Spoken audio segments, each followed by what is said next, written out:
So really, I just wanted to talk a little bit about what I call ghosting. And you can see here that I've extended the lines from the pattern of this cloth across the seam and into the other patch.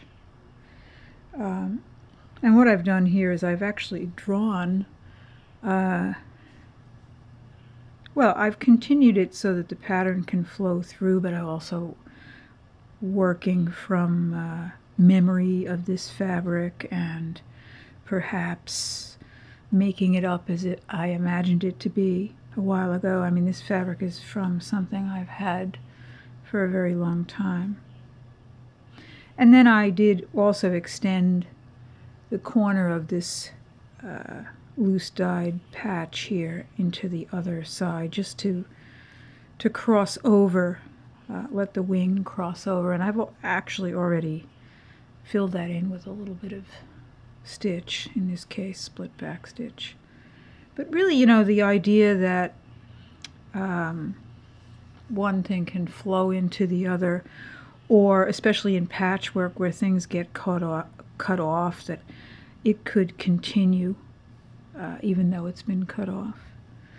And I think, you know, it doesn't have to just be stitch. It could also just be finding the opportunity to maybe match up patterns, or even, you know, maybe even if you only have little pieces of things, finding a way for that pattern to continue so that it's sort of honored. So there's just a lot of ways for that to happen, but I think it's an interesting way to compose, allowing one element to flow into the other. And it kind of does have a crossover effect. Sometimes it can contain memory, expectation, or even just simply what if. So you see what I've ended up with here is I ended up putting this here, and that carries this pattern into the composition. But it also, I did turn the edge here, the rest of it is ragged, but it also carries the seam. There was no seam here. It carries that sense of seam up through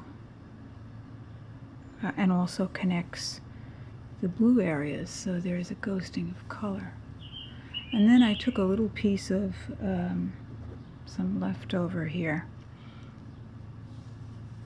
and I placed it in here again in sympathy with the seam.